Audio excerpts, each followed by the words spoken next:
Здравствуйте, дорогие ребята!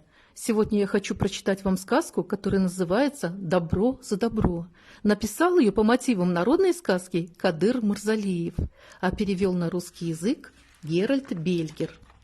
Был знойный летний день. От жары тигра так разморило, что он забрался в густые лесные заросли, прилег и сладко задремал.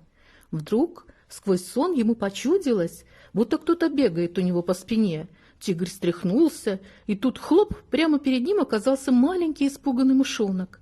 Только мышонок хотел дать дёру, как тигр слегка прижал ему лапой хвост.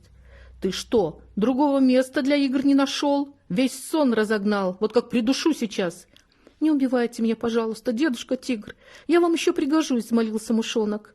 «Да что ты такой крохотный сможешь сделать для меня?» «Поверьте, я не хотел причинять вам беспокойство. Мне казалось, что я бегу по роскошному ворсистому ковру». Говоришь, по ковру?» Тигру очень понравилось, что мышонок сравнил его шкуру с ковром. Он посадил мышонка на свою лапу.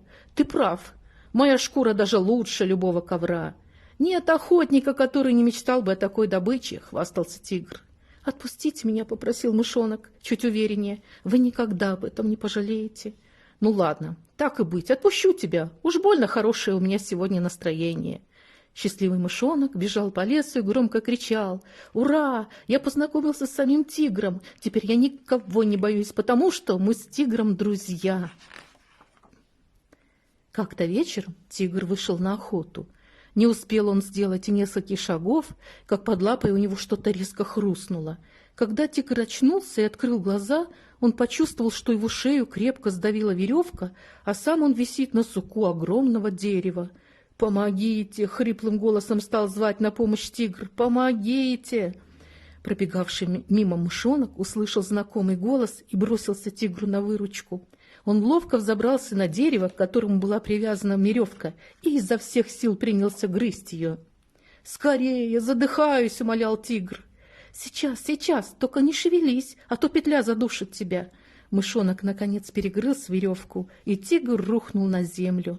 Когда он пришел в себя, мышонок сидел рядом. Он был очень рад, что ему удалось помочь тигру.